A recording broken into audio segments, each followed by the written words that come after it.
Media మిత్రులకి ధన్యవాదాలు. చాలా షార్ట్ నోటీసులో మీకు కొద్ది రోజుల క్రితం పత్రికల్లో వచ్చినటువంటి వార్త లక్షలాది మంది ప్రజల యొక్క హృదయాలలో,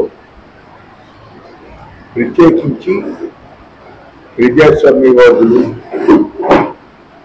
సామాన్యులు, ఆదివాసీలు, పేదలు, మహిళలు, దళితులు, ఈ అణగారిన వర్గాలకి వారి హక్కుల గురించి పోరాడేటటువంటి సంఘాలు వాళ్ళందరూ కూడా చాలా బాధపడ్డారు, ఆవేదన చెందారు. ప్రముఖ నర్మదా బచావో ఉద్యమ నాయకురాలు అనేక చోట్ల, ప్రత్యేకించి అభివృద్ధి పేరుతో జరుగుతూ ఉన్నటువంటి పర్యావరణ విధ్వంసం, ఆదివాసీలను అక్కడి నుంచి తరలించటం, దళితులపైన దాడులు, నగరాలలో ఒక చిన్న గూడు వేసుకున్నటువంటి వరుస ఉన్నటువంటి పేద కార్మికులు, వారందరి పక్షాన కూడా రాజీ లేని పోరాటం చేసినటువంటి వ్యక్తి మీద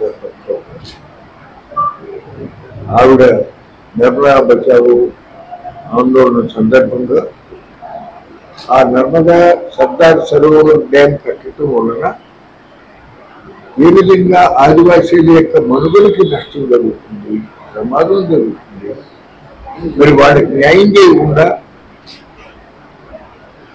డ్యామును కట్టి నీరు అందించి, అదంతా అవసరమే, అదొక అంశం.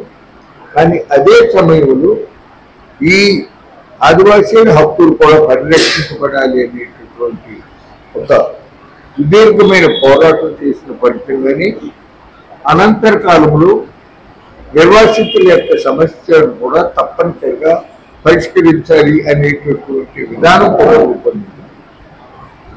ఆ రోజులలో మేధా పట్కర్ గారికి విధించిన శిక్షను నిరసిస్తూ ప్రజాస్వామికవాదులుగా అందరం గలమెత్తాల్సినటువంటి అవసరం ఎంతైనా ఉంది. ఒక రకంగా ఈ శిక్ష విధించడం అంటే ప్రజాస్వామ్యాన్ని అపహాస్యం చేయడం తప్ప కాదు. ఎప్పుడో కొన్ని సంవత్సరాల క్రితం ఆమె మాట్లాడిన దాన్ని ఇప్పుడు కేసు పెట్టి మరి జైలు శిక్ష విధించటం అంటే ఆదివాసీ హక్కుల పట్ల కానీ, లేదు ఈ నర్మదా సరోవర్ డ్యాం కట్టేటువంటి సందర్భంగా నిర్వాసితులైనటువంటి వాళ్ళ యొక్క సమస్యల మీద రాజీ లేని పోరాటం చేస్తున్నటువంటి మేధా పట్కర్ గారిని చేయటం అంటే నిర్వాసితుల యొక్క సమస్యల్ని తుంగలో కొట్టడం తప్ప ఏమీ కాదు.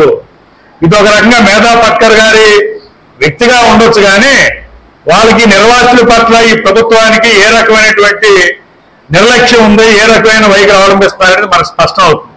ఎందుకంటే గత యూపీఏ ప్రభుత్వం భూసేకరణ చట్టాన్ని తీసుకొచ్చి దాని ద్వారా ఏ ప్రాజెక్టు కట్టినా నిర్వాసితులకు ముందుగా నష్టపరిహారం కానీ, లేదు ఇతరత్ర చట్టబద్ధమైనటువంటి సౌకర్యాలు కల్పించాలనేది స్పష్టంగా ఉంది వివరాలన్నీ.